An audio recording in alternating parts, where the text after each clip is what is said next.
Olá, pessoal. Como vão? Tudo certo? Espero que tenham tido uma ótima semana. Vamos dar aqui sequência à nossa aula de temas de direito civil, direito do consumidor, continuando a tratar dos princípios, dos princípios consumeristas, dos princípios do Código de Defesa do Consumidor. Beleza? Compartilhar os slides aqui. E agradecer também aos alunos aí que têm por mensagem, seja no WhatsApp, Instagram ou no YouTube, nos próprios comentários dos vídeos do YouTube, mandados aí, compartilhado impressões sobre as aulas, elogios, opiniões, dúvidas, questionamentos. Então, é bastante legal essa interação com vocês, beleza? Bom, relembrando aqui, a gente está tratando do princípio da transparência, né? E aí, na última aula, a gente analisou o contrato de seguro, de celular, que que cobria apenas o roubo e o furto qualificado, não cobria o furto simples, certo? E aí a gente verificou em um caso concreto, inclusive com uma cláusula real, de um contrato desse, como que o tribunal decidiu. A gente viu que as decisões foram diferentes, na primeira instância, segunda instância e no STJ, tá? E isso é algo bastante comum no direito, tá bem, pessoal? Ainda mais quando a gente trata de princípios, que nos permitem aí uma certa maleabilidade na aplicação, Não há diferentemente das regras, não há aí uma hipótese específica de aplicação, cabendo muito ao próprio julgador, diante do caso concreto, decidir pela incidência ou não no princípio e também pela maior incidência ou menor incidência, se ele for incidente, beleza? Ok. Então, trouxe aqui um outro caso, tá? Real também, para a gente trabalhar ainda dentro do princípio da transparência. Então, Arnaldo, em novembro do ano 2000, adquiriu um veículo ano 2000, modelo 2001, na concessionária de veículos ABC. Em junho de 2001, a fábrica lançou o novo modelo 2001, totalmente diferente do comprado por Arnaldo. Assim, no ano de 2001, houve concomitância de dois modelos com características diferentes, relativos ao mesmo ano. O Arnaldo, indignado, ajuizou a ação em face da concessionária de veículos, pleiteando reparação por danos materiais, equivalente à desvalorização precoce do veículo comprado, e danos morais. Alega que supôs estar adquirindo um veículo modelo 2001, mas que o modelo saiu de linha ainda no ano 2001, pois a Ré lançou o novo modelo no mesmo ano. Aduz que a Ré, sabedora de tal informação, pretendeu apenas queimar seu estoque. Beleza. Aí o que a Ré alegou em defesa? A Ré se defende aduzindo que o novo modelo começou a ser comercializado 6 meses após a compra do veículo pelo autor e que este comprou o veículo corretamente anunciado e por ele desejado.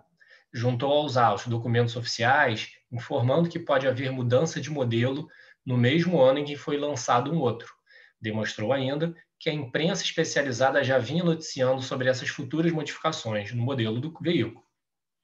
Em audiência de instrução e julgamento, foi colhido o depoimento do funcionário da concessionária, que disse que quando da venda do veículo ao autor, sabia que seria lançado um novo modelo em 2001, mas que não informou isso ao autor, pois ele não lhe perguntou. Muito bem, como vocês, como julgadores, decidiriam essa questão? Então, nós temos aí um veículo, um cidadão que vai comprar um veículo. Em regra, pessoal, tenham em mente que cada ano é lançado um modelo apenas, entende? Então, existe um modelo de carro por ano. Esta é a regra, este é o padrão, tá?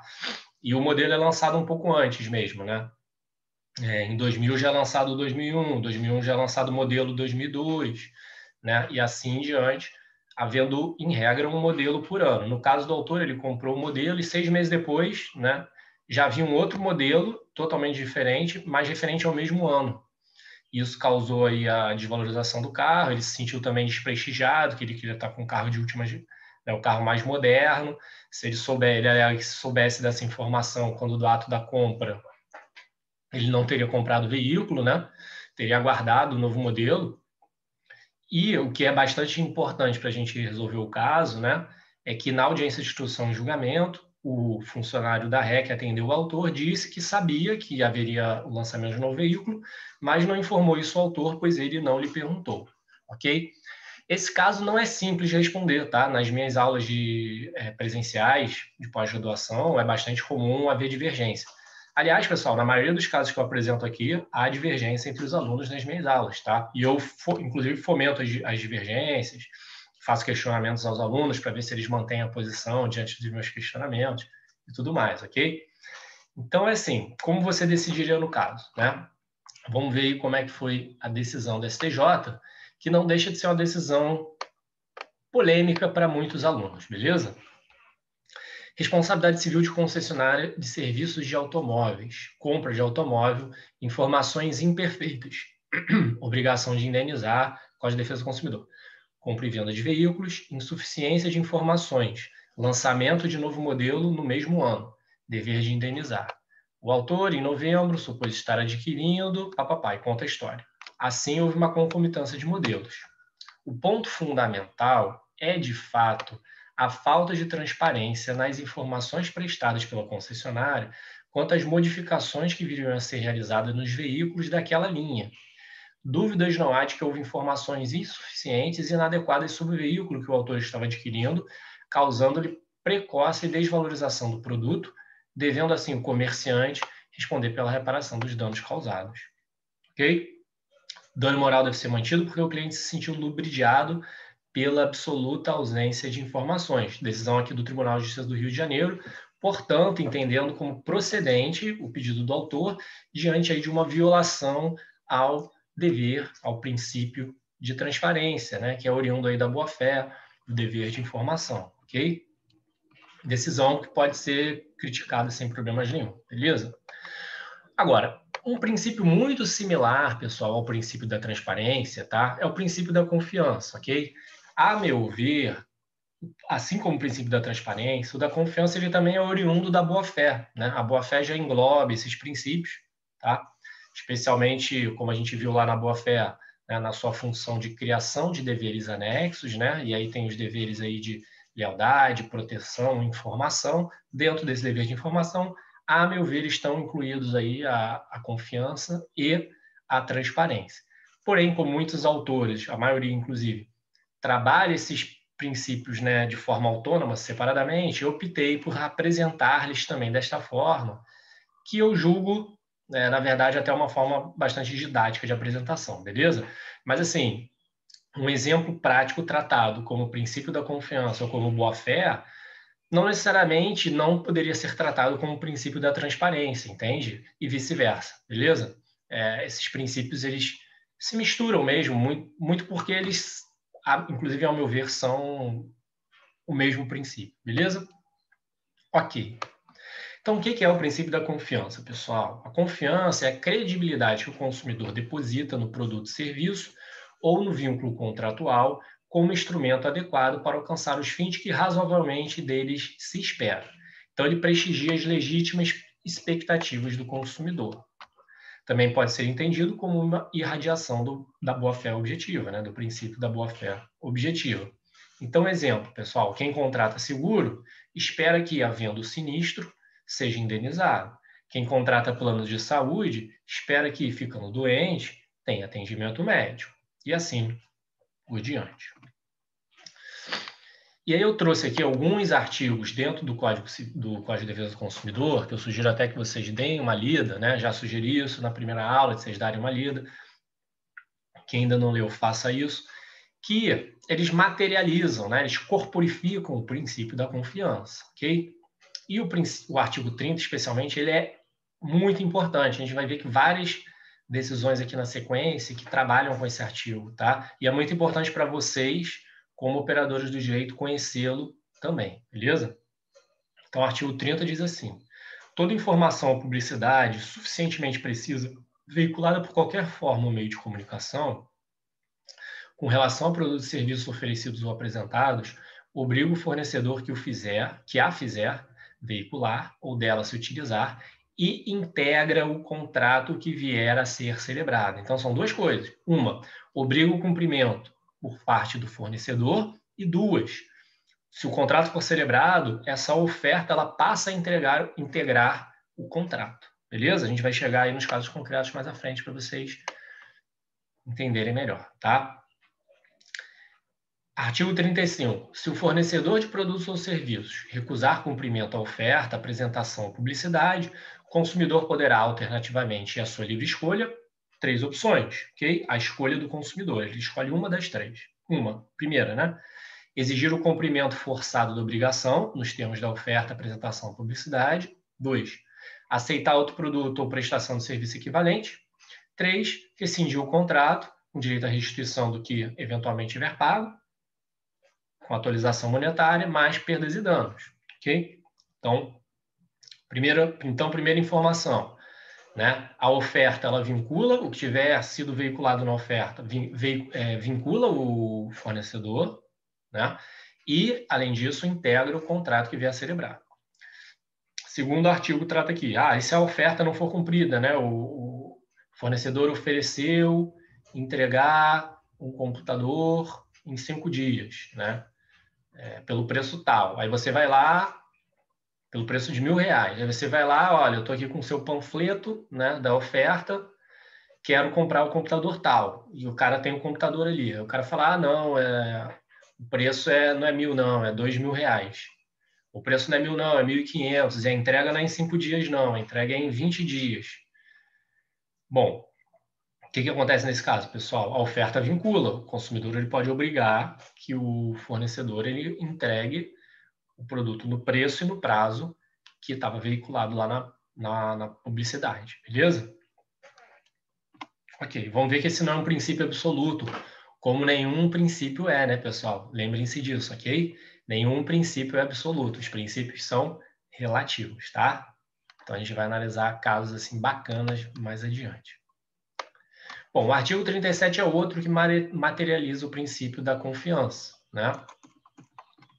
Diz o seguinte, é proibida toda publicidade enganosa ou abusiva. Aí no parágrafo 1º ele vai informar, conceituar a publicidade enganosa, né? É enganosa qualquer modalidade de informação ou comunicação de caráter publicitário inteira ou parcialmente falsa, ou, por qualquer outro modo, mesmo por omissão, capaz de induzir a erro o consumidor a respeito da natureza, características, qualidade, quantidade, propriedades, origem, preço e quaisquer outros dados sobre o produto ou serviço. Beleza? Outro exemplo aí de materialização do princípio da confiança, né? Ou seja, a informação, a gente já até viu isso em exemplos anteriores, a informação ela tem que ser clara, né? Não basta nem ser ali formalmente, às vezes, cumprido alguma questão, ela tem que ser materialmente cumprida, né? Como a gente viu a questão do furto e do roubo, né? Do furto qualificado, furto simples, né? O STJ entendeu que mais do que propriamente existir escrito isso numa cláusula, né? E aquilo, além de ter de estar em destaque, também teria que explicar para o consumidor exatamente o que vem a ser um furto simples e um furto qualificado, né? É uma informação, ela tem que ser qualitativa também, né? E veja aqui, mesmo por omissão, né? Claro, pode ser você pode enganar o consumidor por uma ação, escrevendo algo falso, como aquele exemplo que eu dei lá do computador, por R$1.000 em 5 dias, ou também omitindo alguma informação que fosse relevante, né? E aí o exemplo lá aí não seria o caso, né? Mas porque não estava em comunicação de caráter publicitário. Mas o exemplo lá do caso, por exemplo, que é um pouco diferente desse, mas o exemplo do caso do carro que a gente acabou de ver, né? Nada mais houve ali do que o quê? Uma omissão, não é isso? Houve ali uma falta de informação que o consumidor e o que foi corroborado pela justiça, né, julgou ser uma informação relevante, beleza? Para a tomada de decisão ali na hora da compra do veículo, ok? Então, pessoal, um exemplo clássico aí de uma situação dessas é de uma construtora que está vendendo os imóveis, né, está vendendo apartamentos, e aí ela entrega um panfleto para você, né, para o consumidor, dizendo que o imóvel, atenção, os imóveis serão entregues com armários embutidos nos quartos em madeira de jacarandá, beleza? Então, você tem lá o panfleto, na rua você recebe o panfleto, você fica interessado, vai lá no local, né, do imóvel, onde o imóvel foi construído, onde estão ocorrendo as vendas, né? Fica empolgado, liga para sua esposa, para o seu marido, eles se empolgam também, vocês resolvem celebrar o contrato, assinam o contrato, e aí vocês levam o contrato para casa, tal, chega lá, guardam o contrato, recebe o imóvel, entra no imóvel e não tem armário embutido nenhum nos quartos, né? E vocês reclamam, ligam lá para a construtora, olha, cadê os armários? A gente tinha combinado que ia ter armário, e a construtora diz, não, dá uma olhada no teu contrato aí, não diz nada sobre existir armário embutido, né? E realmente, você pega o teu contrato, dá uma lida, relê 3 vezes, não acha cláusula nenhuma falando que os apartamentos serão entregues com armário embutido nos quartos. Ora, pessoal, sendo a relação de consumo, né? Vão se aplicar os princípios e as regras que a gente analisou, certo? Lembram do artigo 30? O que o artigo 30 diz? Que as informações constantes da oferta, né, e ali tinha um panfleto dizendo essa informação, integram o contrato, mesmo que o contrato nada diga, né? Então, portanto, nesse caso, muito embora o contrato não exista cláusula, né, obrigando a construtora a entregar um apartamento com um armário embutido, o que foi dito na oferta vincula a construtora por integrar o contrato, né? E, portanto, a construtora aí tem o dever de cumprir com o que foi ofertado, né? Sob pena aí de sofrer perdas e danos, né? Na verdade, o autor vai até poder optar, né, pelas 3 opções ali alternativas, certo? Beleza. Que a gente viu no artigo 35, beleza? Então é isso. Vejam como a importância, e aí vocês como consumidores e vocês como operadores do direito, advogados, né, futuros advogados, de indicar aos seus clientes, né, que guardem toda a documentação, tá, relativa a um contrato. Então, uma oferta, um banner, uma publicidade, né, muitas vezes uma maquete, tá? Tudo isso integra o contrato, beleza? Numa relação de consumo, ok? Então, eu trouxe aqui, pessoal, o primeiro caso concreto. Primeiro caso concreto não, que eu já apresentei. Mas um caso concreto interessante sobre o princípio da confiança. Só beber um suco aqui. Hoje eu tô de suco, pessoal. Eu tô chique.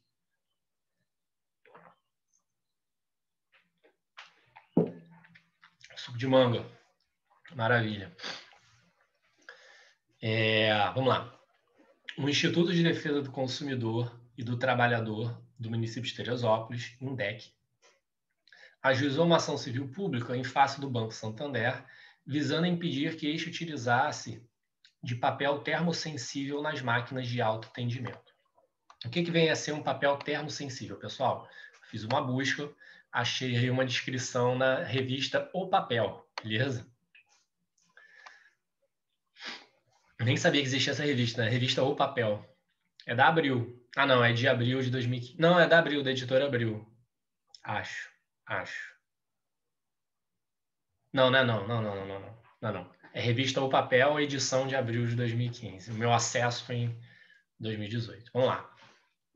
Trata-se de um papel especial, cujo revestimento contém substância que muda de coloração sob a ação do calor. Só um adendo aqui, pessoal. É aquele papel fininho que a gente recebe do banco, que o papel fica em contato com a mão, contato com alguma superfície, ele se apaga logo, né?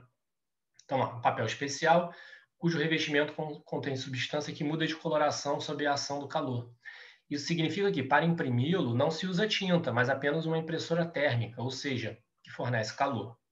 A facilidade e a rapidez de impressão, bem como o baixo custo, estão entre as vantagens apontadas para a grande difusão dessa tecnologia em nossa sociedade. Uma das principais vantagens desses papéis, em alguns casos, a impressão apaga com o tempo e você perde uma das principais desvantagens desses papéis. Em alguns casos, a impressão apaga com o tempo e você perde a informação que lá está. Então, veja, é uma tecnologia com custo menor, né? E também, provavelmente, é mais amiga do meio ambiente. Imagino porque não utiliza tinta, né? Mas apenas calor. Ok? Só que, como desvantagem, essa impressão apaga com o tempo e você perde a informação que estava lá, né? E aí, o que o STJ entendeu, né, nessa ação civil pública movida pelo Instituto? Entendeu que havia um vício no produto, porque violava a confiança do consumidor, além de trazer desequilíbrio. Então, vamos ver o que a decisão falou, tá? A instituição financeira, ao emitir comprovantes de suas operações por meio de papel termosensível, acabou atraindo para si a responsabilidade pelo vício de qualidade do produto. O vício e o serviço, pessoal, são questões que a gente vai tratar mais adiante quando a gente trabalhar a responsabilidade dentro das relações de consumo, beleza? Isso porque, por sua própria escolha, em troca do aumento de lucros, já que a impressão do papel térmico é mais rápida e bem mais em conta, passou a ofertar o serviço de forma inadequada, emitindo comprovantes cuja durabilidade não atendem às exigências e às necessidades do consumidor, vulnerando o quê, pessoal? O princípio da confiança. É da natureza específica desse tipo de serviço prestado emitir documentos de longa vida útil, a permitir que os consumidores possam, quando lhes for exigido, comprovar as operações realizadas.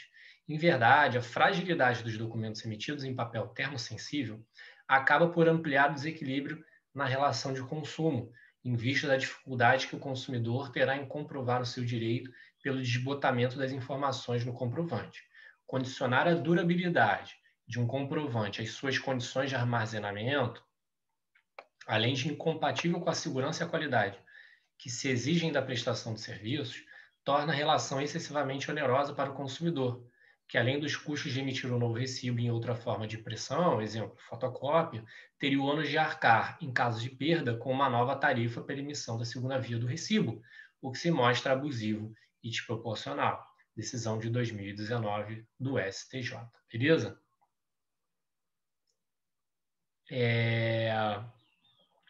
O que eu ia falar sobre isso?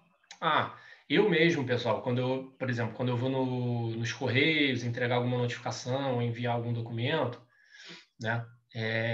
Eu guardo aquele comprovante, né? O comprovante que eles dão é um papel, salvo engano, termosensível, porque aquilo com o tempo fica meio apagado. Então, o que eu faço? Ou eu tiro foto, né?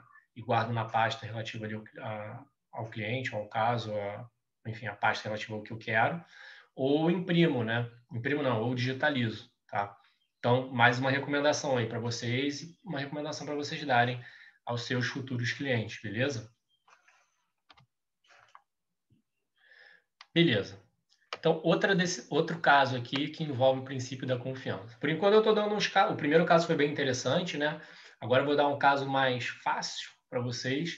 Depois eu vou começar a entrar nos casos mais controversos, beleza?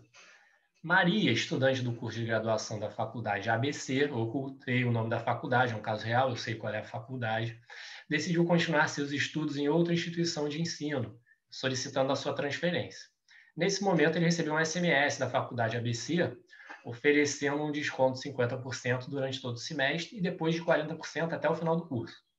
Por conta disso, ela optou por reativar a matrícula, permanecendo na faculdade ABC. Todavia, iniciado o período, recebeu a informação de que o desconto seria de apenas 35%. Indignada, Maria ajuiza ação em face da faculdade requerendo a concessão do desconto, conforme SMS e reparação por danos morais. Como vocês decidiriam? Questão tranquila, pessoal, né? Princípio aí da confiança, oferta vincula, né? Artigo 30, foi enviado o SMS, independente de estar se ela assinou um contrato depois com a faculdade, independente de conter ali ou não, né? Essa questão do desconto, a oferta vincula, portanto,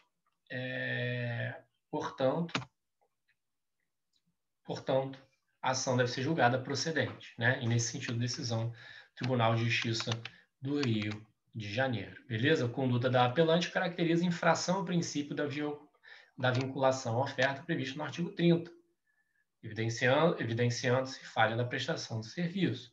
E aí a gente viu do artigo 35, né? O descumprimento da oferta gera para o consumidor a faculdade de exigir o cumprimento forçado ou aceitar produto equivalente ou rescindir o contrato com direito à restituição da quantia e perdas e danos. Correta condenação da ré a cumprir com o desconto ofertado, 50% no semestre, depois 40% até o final do curso. E R$ 6.000 foi considerado aí um valor adequado a título de danos morais ao consumidor. Ok?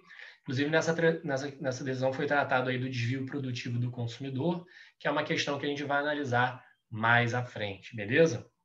Questão interessante, moderna, relativamente recente, que a gente vai tratar mais à frente, beleza?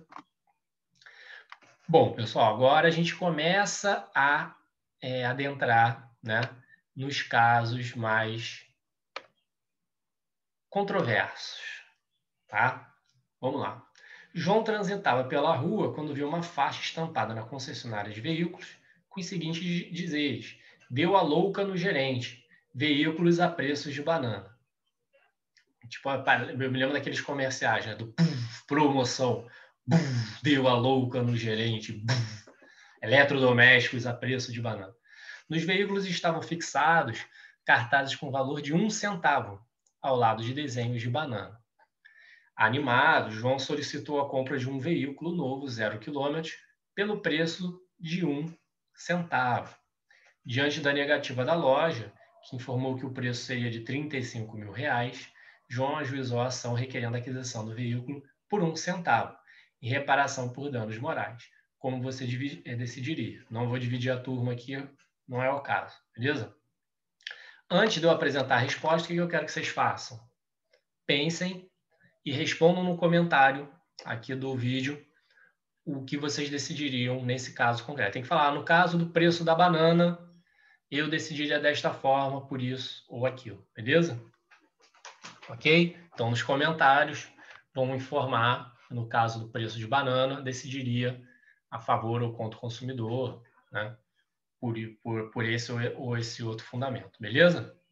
Ok. Quem estiver curtindo o vídeo, lembra de dar o like. Valeu? Então é isso. Olha, pessoal, antes de eu dar a resposta aqui para dar o spoiler, que eu já dei um spoiler, o que é importante que vocês saibam?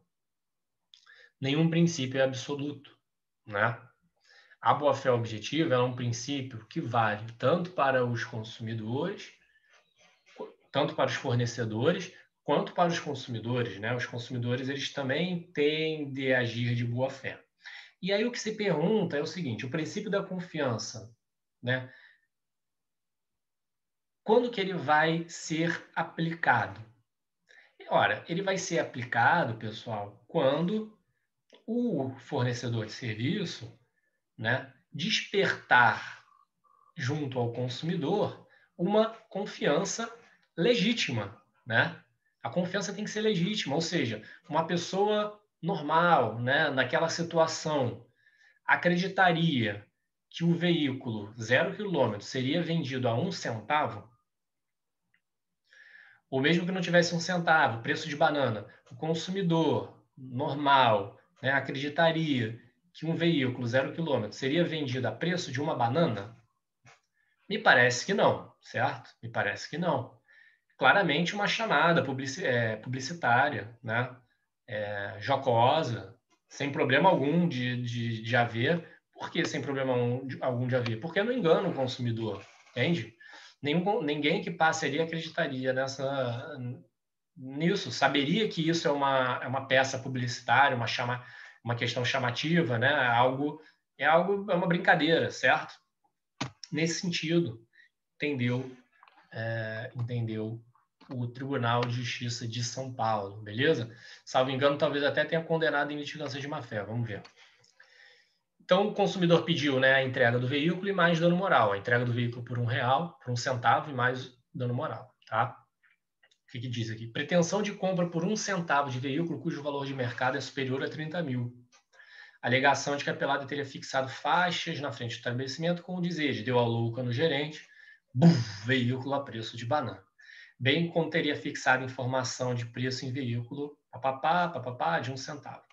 Não demonstradas as alegações. As fotos juntadas à inicial indicam apenas a exposição do automóvel à venda sem qualquer menção ao valor, bem como consulta do sistema da pelada indica que o automóvel constava em seu histórico. Não obstante, aqui que é interessante para a gente, ainda que fosse provada a exposição da faixa, certo é que um homem médio a ler tal anúncio não interpretaria que um automóvel estivesse à venda por preço igual ou inferior a uma banana. O artigo 37, parágrafo 1º, que a gente analisou já, né, proíbe a veiculação de propaganda enganosa, que seja capaz de induzir o consumidor em erro, o que não é o caso. Evidente que a oferta veiculada pela concessionária não era hábil a enganar ou mesmo sugerir, de forma legítima e válida, que seria efetivada a venda de um veículo pelo valor simbólico de 1 centavo, a menor expressão monetária da economia brasileira, e que a propaganda era simbólica, inexistindo seriedade apta a vincular a apelada oferta veiculada. Ok? Portanto, ação julgada improcedente, condenação do autor ainda por litigância de má-fé. Beleza?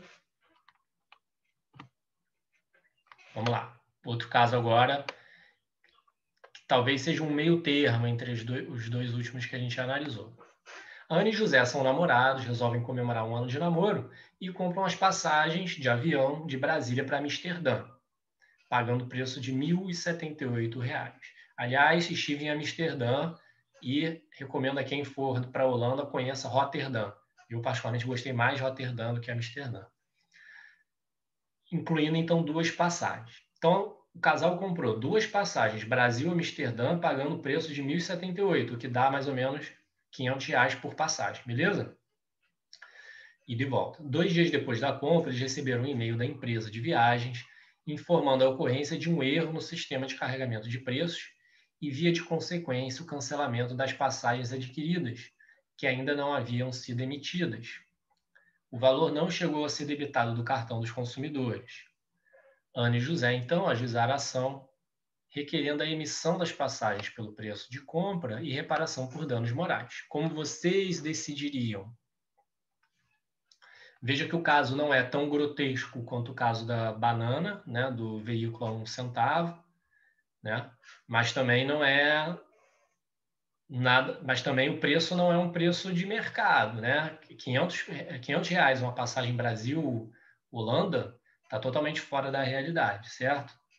Então é um caso aí que vai ensejar controvérsia, Como você entende? Bom, como entendeu aqui os STJ, tá? Entendeu que não havia falha na prestação do serviço, porque, vamos lá, eu já vou dar as respostas aqui. Por quê? O preço era muito aquém do praticado por outras empresas aéreas. 2, não houve sequer emissão dos bilhetes. 3, os valores sequer foram debitados dos cartões de crédito, dos autores, dos consumidores.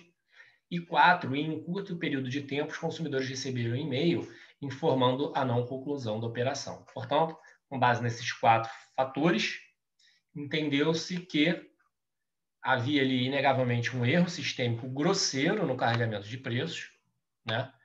E, portanto, não havia ali uma legítima confiança dos consumidores de que aquele realmente fosse o preço das passagens Brasil-Amsterdã, Brasil-Holanda, beleza? Brasília-Amsterdã. Com efeito, encerra ali a ministra, deve-se enfatizar o real objetivo da legislação consumerista, que, reitera-se, não tem sua razão de ser na proteção ilimitada do consumidor, ainda que reconheça sua vulnerabilidade, mas sim na promoção da harmonia e equilíbrio das relações de consumo. Perfeito fechamento, pessoal. A gente já analisou, salvo engano, na primeira aula ou na segunda, que justamente a finalidade do Código de Defesa do Consumidor não é elevar a proteção do consumidor a ponto de que a relação, né, inicialmente desequilibrada contra o consumidor torne-se desequilibrada a favor do consumidor. Não é esse o objetivo do Código de Defesa do Consumidor, né? O objetivo é justamente harmonizar e equilibrar as relações de consumo, criando uma paridade, né? Uma igualdade material entre fornecedores e consumidores. Perfeita a afirmativa final aqui da decisão, beleza? Tem um caso similar daqui do TJ do Rio, até tem que incluir aqui. Deixa eu incluir aqui, pessoal, senão depois eu mando para mandar para vocês já ter essa informação. Esse aqui do TJ, que na mesma linha, tá? Entendeu que a oferta do produto num sítio eletrônico, a venda foi cancelada erro no preço veiculado no anúncio, preço notoriamente inferior ao de mercado, desequilíbrio contratual, vedação e enriquecimento sem causa do consumidor, princípio da boa-fé, relativização do princípio da vinculação oferta, dano moral não configurado. É como se fosse, você recebe aquele encarte do jornal, né, com o preço dos produtos, você vem lá, televisão 40 polegadas, o preço médio da televisão é R$2.000, tá, pessoal? R$2.000 a R$3.000. E aí vem lá, R$200, né? Ora, há ali claramente um erro, né, na veiculação do anúncio, esquecendo de colocar um zero, né? Seja por erro da própria empresa que mandou rodar o anúncio, seja do veículo de comunicação que digitou errado, né? Então, assim, nesse caso não há uma legítima expectativa dos consumidores, né, de que uma TV que custa entre 2.000 e 3.000 esteja sendo vendida a R$200, né? Ali um preço é um erro claramente, há claramente um erro ali, né? Que, portanto, não enseja a vinculação da oferta por parte do fornecedor. Porque, lembrando, o que vai vincular o fornecedor a cumprir a oferta é se essa oferta for apta a gerar uma legítima expectativa no consumidor. É isso que a lei defende, beleza? Por quê? Fundamento, boa-fé, princípio da boa-fé, a gente já viu os deveres, especialmente ali dever de informação, e também a própria finalidade do CDC, né, que é de equilibrar e harmonizar as relações de consumo, né? Não desequilibrar, ao contrário, pró-consumidor, beleza? Essa é uma das decisões que eu mais gosto. Chegamos então aqui à decisão do tricolor, torcedor do Fluminense. Aliás, hoje é jogo do Flamengo, né? E o Flamengo vai ganhar a Supercopa. E temos aqui o caso do torcedor do Fluminense. Então, Carlos, torcedor do Fluminense, se decepcionou com a eliminação de sua equipe na Libertadores. Ela perdeu para a LDU na final do campeonato. A LDU, inclusive, que está no grupo do Flamengo da Libertadores desse ano.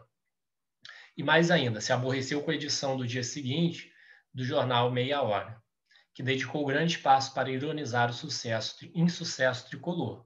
Meia Hora é um jornal que tem como característica aí umas capas provocativas, né? Na capa da edição havia uma chamada informando existir um pôster do Fluminense rumo ao Mundial. Mas no interior do periódico a página estampava uma foto com os jogadores do time indo em direção ao supermercado mundial e não ao Mundial de Clubes. Quem aí se lembra disso? Isso foi bastante famoso na época. Carlos, então, ajuizou a ação em face do jornal, pedindo reparação pelos danos morais sofridos. Salvo engano, o autor, que acho que não se chama Carlos, acho que eu mudei o nome, ele é advogado, inclusive, ok? Ele ajuizou uma ação em face do jornal, pedindo reparação pelos danos morais sofridos. Qual o fundamento dele? Que ele tinha sido sentido ridicularizado pela matéria, o que não nos interessa tanto nesse momento, mas outro argumento nos interessa muito, que é o seguinte: que a propaganda trouxe que a publicidade era enganosa. Por que era enganosa? Porque na capa dizia que tinha um pôster do Fluminense indo ao Mundial, e lá dentro, né, e claramente dando a entender que se tratava do Mundial de Clubes, mas lá dentro o pôster era dos jogadores do Fluminense indo ao supermercado mundial. Tá? E aí ele processou por publicidade enganosa pedindo danos morais. Como é que vocês decidiriam um caso desse, pessoal? Pode até botar no comentário também quem preferir comentar esse, ou quem quiser comentar o caso do Fluminense, fiquem à vontade. Essa é a capa do jornal, tá? Vejam que está escrito aqui, ó, deixa eu passar o mouse aqui, ó, grátis, pôster do quê? Do Flusão, né? Rumo ao Mundial. Não sei se é do Flusão, alguma coisa assim. Então, grátis, pôster do Flusão, deve ser Flusão, e rumo ao Mundial, beleza? Só que lá dentro eram os jogadores indo, uma montagem, né, dos jogadores do clube indo ao supermercado mundial, não ao Mundial de Clubes. Para quem não sabe, pessoal, quando alguém ganha, né, a Libertadores, vai para o chamado Mundial de Clubes, nos quais os clubes campeões, né, de cada torneio mundial, né, então da Europa, da América do Norte, da Oceania, eles se reúnem, né, da Ásia, e jogam entre si e sai o campeão mundial, né? Os campeões das regiões disputam o título de campeão do mundo, né? Então, como o Fluminense perdeu, ele não conseguiu ir ao Mundial. Tende a esse campeonato, né? Bom, a sentença, pessoal, é uma pérola, assim. Eu até acho que o jogador não precisava ter sido tão duro. Ele podia ter decidido da forma que ele decidiu, tá? Que foi improcedência, inclusive com litigância de má-fé, mas sem ser tão duro, digamos assim, com o autor, beleza? Então vamos lá. Primeiro, registro que é absolutamente incrível que o Estado seja colocado a trabalhar e gastar dinheiro com uma demanda como a presente, mas ossos do ofício. O que não existe nem de longe é direito a proteger a absurda pretensão do reclamante. A questão é de direito e de mérito, e assim será resolvida, evitando-se maiores delongas com esse desperdício de tempo e dinheiro do Estado. O reclamante, cujo time foi derrotado na final da Libertadores, sentiu-se ofendido com matérias publicadas pelo jornal reclamado, que, segundo ele, ridicularizavam os torcedores e traziam propaganda enganosa. As matérias, no entanto, são apenas publicações das diversas gozações perpetradas pelas demais torcidas do Estado em razão da derrota do time. Tais gozações são normais e esperadas. O aborrecimento decorrente do deboche alheio é inerente à escolha de uma equipe para torcer e, portanto, não gera dano moral. Está tratando aqui da questão da ridicularização, certo? Que não nos interessa tanto aqui. A gente vai chegar logo ali na questão da vinculação à oferta. Então, portanto, não gera dano moral, ainda que uma pessoa, por excesso de sensibilidade, se sinta ofendida e ridicularizada. Agora, chegamos na propaganda enganosa. Por fim, o argumento mais surreal, a propaganda enganosa. Chega a ser inacreditável, mas o reclamante afirma que houve propaganda enganosa porque na capa do jornal há um chamado dizendo existir um pôster do seu time rumo ao Mundial, mas no interior a página está com uma foto com os jogadores indo em direção a uma rede de supermercados. Ora, e a que outro Mundial o time do reclamante poderia ir se perdeu o título da Libertadores? Agora, o que é importante sobre o princípio da confiança, ó, pessoal? Qualquer um que leia a reportagem, inclusive toda a torcida de tal time, em especial o reclamante, sabe por óbvio que jamais poderia existir foto da equipe indo à disputa do título mundial no Japão, porque isso nunca ocorreu. A pretensão é tão absurda que para afastá-la a sentença precisaria apenas de uma frase: "Meu Deus, a que ponto nós chegamos?" Ou "Eu não acredito." Ou simplesmente um grunhido, seguido do dispositivo de improcedência. É difícil encontrar nos livros de direito, continua a decisão, um conceito preciso do que seria uma lide temerária, mas esta, caso chegue ao conhecimento de algum doutrinador, será utilizada como exemplo clássico para ajudar na conceituação. O reclamante é litigante de má-fé por formular pretensão destituída de qualquer fundamento, utilizar-se do processo para conseguir objetivo ilegal, qual seja, ser compensado por dano inexistente, além de proceder de modo temerário ao ajuizar a ação, sabendo que não tem razão, cuja vitória jamais, em tempo algum, poderá alcançar.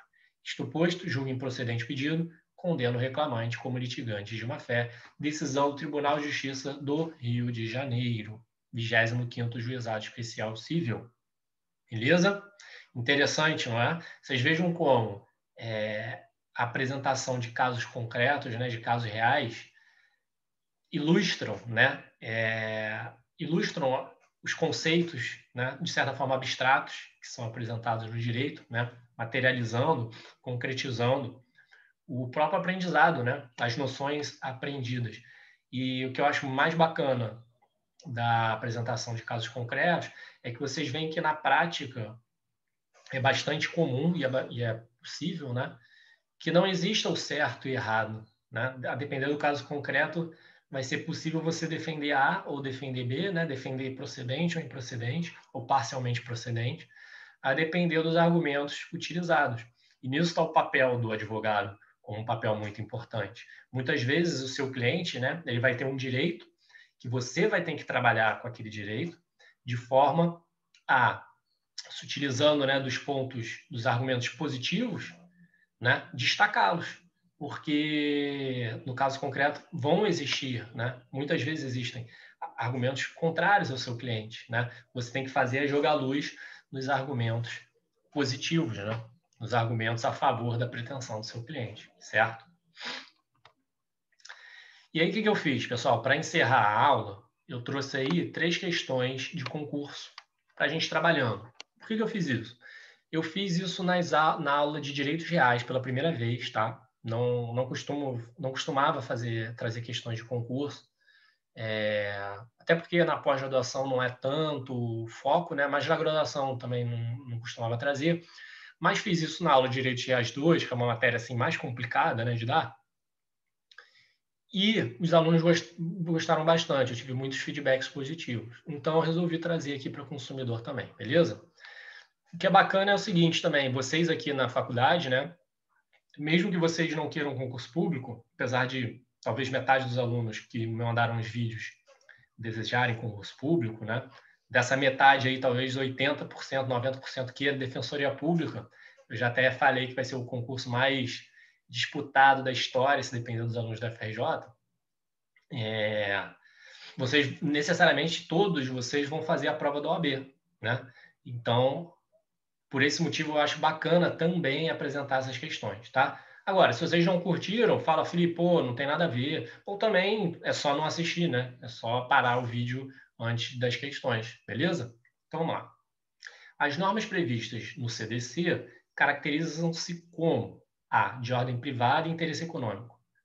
B, de ordem pública e privada. C, de ordem pública e de interesse econômico.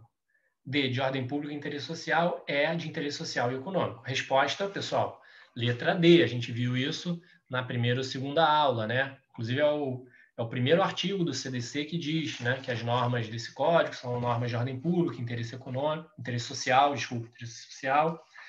E é isso que vai justificar, inclusive, a aplicação obrigatória das cláusulas, né, do Código de Defesa do Consumidor. Não poderia ser afastada, né, por um contrato celebrado entre consumidor e fornecedor, certo? Vamos lá. Artigo 1º. O presente Código estabelece normas de proteção e defesa do consumidor de ordem pública e interesse social nos termos do artigo 5. Aí fala os artigos da Constituição Federal, né? E é o artigo 48 dos atos de disposição constitucionais transitórias.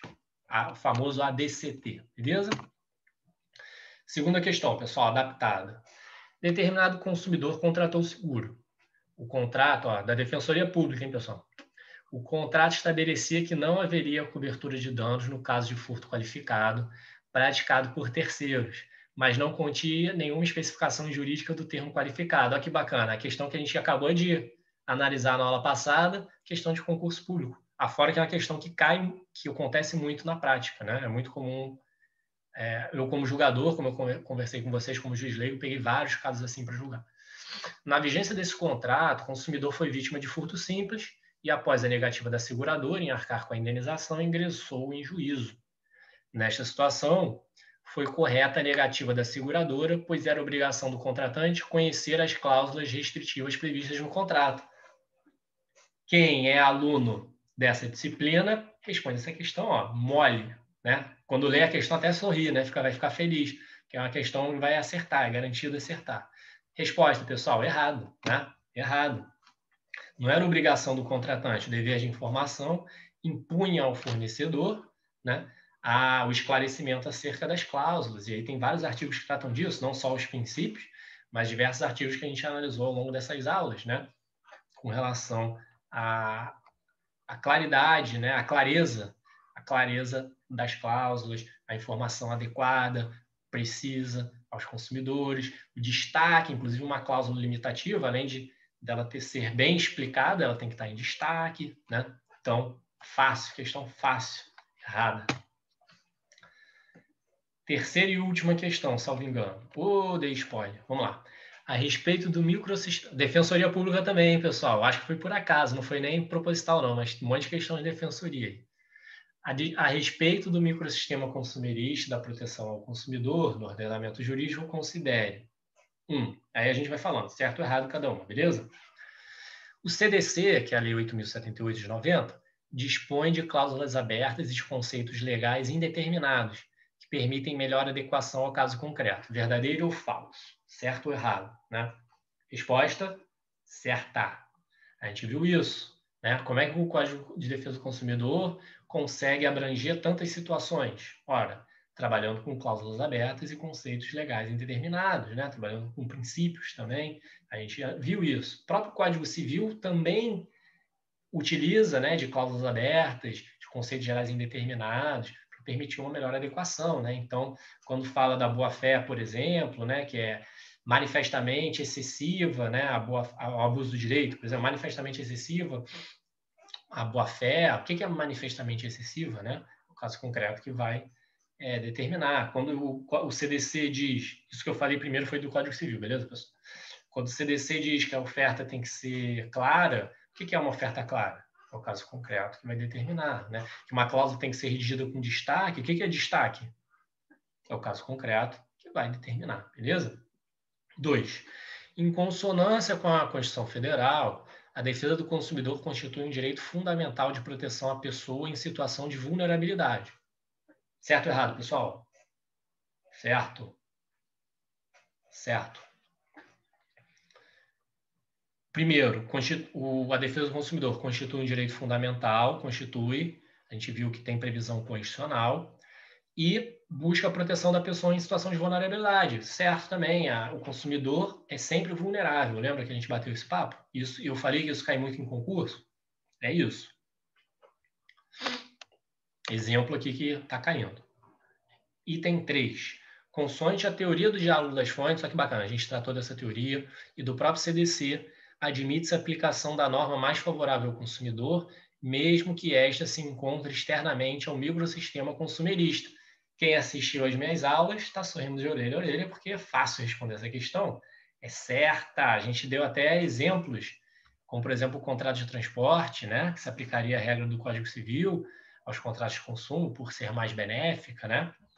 E o próprio Código de Defesa do Consumidor, realmente, ele tem uma previsão que permite também que sejam aplicadas normas externas, tá? Deixa eu catar aqui rapidinho para vocês. Dos direitos básicos, salvo engano. Deixa eu ver aqui, pessoal. Artigo 7º do CDC. Artigo 7 do CDC. Os direitos previstos nesse Código não excluem outros decorrentes de tratados ou convenções internacionais de que o Brasil seja signatário, da legislação interna ordinária, de regulamentos expedidos pelas autoridades, bem como dos que derivarem dos princípios gerais do direito, analogia, costumes e equidade. Portanto, o artigo 7, caput. Artigo 7º, caput do CDC, né? Próprio artigo também determina a aplicação da teoria do diálogo das fontes, beleza? Ou melhor, não a aplicação da teoria do diálogo das fontes propriamente, mas a aplicação da norma mais favorável ao consumidor, mesmo que se encontre fora do microsistema consumerista. Item 4, pessoal, o consumidor é vulnerável e hipossuficiente no mercado de consumo, consoante presunção jure et jure. E aí eu botei uma observação para vocês, para ficar claro aqui que é o jure et jure, é presunção absoluta, ok? Jure e tantum é presunção relativa, jure e jure é presunção absoluta, tá? Eu não gosto de, como eu falei, eu não gosto de utilizar palavras em latim, porque eu acho que se você for utilizar uma palavra em outra língua, você tem que saber falar essa língua. Eu não sei falar latim, então eu não gosto de utilizar latim, porém é comum em provas de concurso, é comum em livros didáticos, comum em artigos, e em peças processuais também é comum, tá? Eu até utilizo, por exemplo, a có, a de quem, eu utilizo, periculum in mora, fumus boniúrios, eu utilizo, tá? Mas não curto muito, beleza? Porque eu não domino o latim, acho que para você utilizar uma língua, você tem que dominar essa língua. Então, se você for colocar um trecho de uma frase em inglês, você tem que saber falar inglês. Se você não souber, não coloca. Você não sabe se aquilo ali está dizendo o que realmente você acha que está dizendo, né? Ou em francês, qualquer língua que for, beleza? Beleza. Atenção. O consumidor é vulnerável, certo ou errado? Vulnerável. Vulnerável é certo.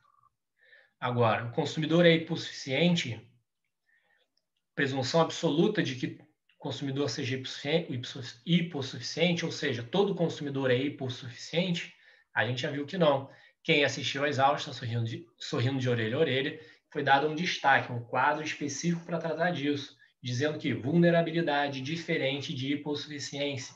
Todo consumidor é vulnerável, mas nem todo consumidor é hipossuficiente. A hipossuficiência é reservada a alguns casos específicos, quando presentes os requisitos.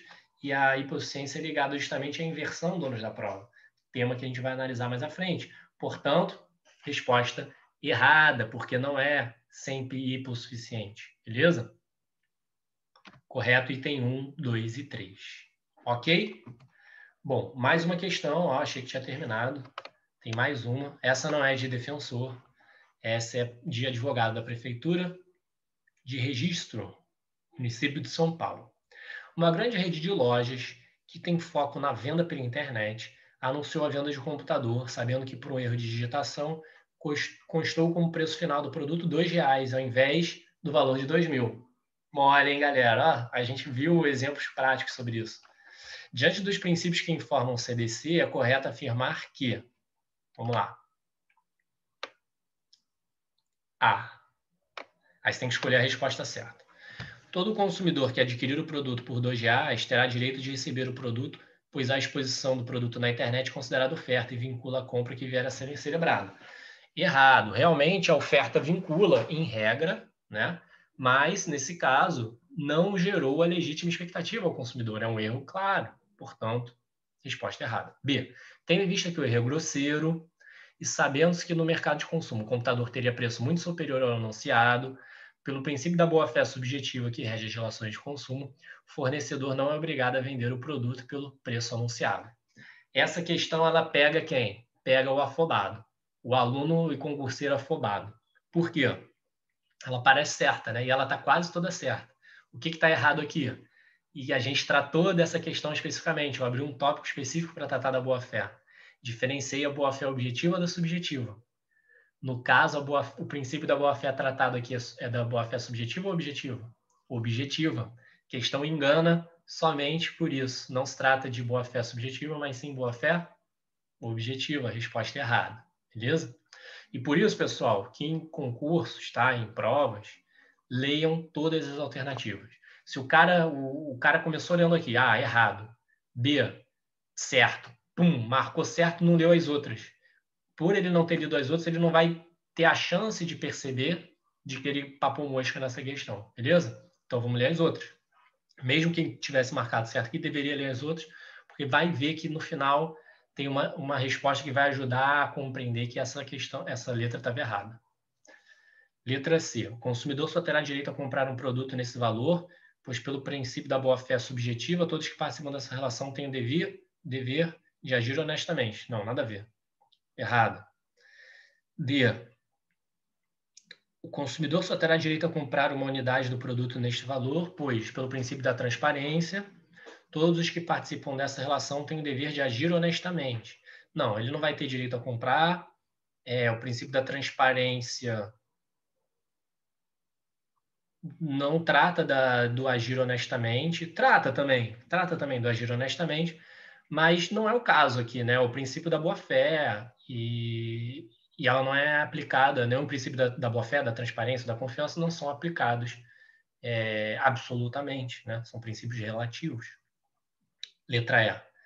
Tendo em vista que o erro é grosseiro e sabendo que no mercado de consumo o computador teria valor muito superior ao preço anunciado, pelo princípio da boa-fé objetiva, que rege as relações de consumo, o fornecedor não é obrigado a vender o produto pelo preço anunciado. Resposta certa, letra E. Olha só que bacana. Lembra que eu falei? Se você leu, marcou B, a E a B, continua lendo. Você vai chegar na E, você vai falar, ué, a E está igual a B, que eu marquei. O que tem diferente numa outra? Aí você vai ver ali, princípio da boa-fé subjetivo, objetivo, subjetivo, objetivo. O certo é boa-fé objetiva, ia me enganando na questão. Pum, mudou de letra B para letra E, ganhou o teu ponto, beleza? Então é isso, pessoal. Próxima aula, adentramos a relação de consumo, tá? Para a gente tratar da relação de consumo, a gente tem que trabalhar dos elementos dessa relação, que são consumidor-fornecedor e objeto, produto, serviço. E é isso que a gente vai analisar. Vamos entender, né, em que hipóteses, quando que vai existir uma relação de consumo e, por consequência, vai se aplicar o CDC. Isso é muito importante porque, para você que defende um fornecedor, você vai tentar desenquadrar a relação, né, de uma relação de consumo. Para você que defende uma empresa, não um fornecedor, se for fornecedor, talvez já seja encarado como relação de consumo, né? Para você que defende uma empresa, você vai tentar desenquadrar a relação de consumo para que não seja aplicado o Código de Defesa do Consumidor. Para você que defende um comprador, né? Você vai tentar enquadrar a relação como de consumo, porque vai atrair aí normas mais protetivas ao seu cliente, beleza? Então, com isso, encerramos a nossa aula de hoje. Desejo a todos uma ótima semana e até a próxima. Valeu!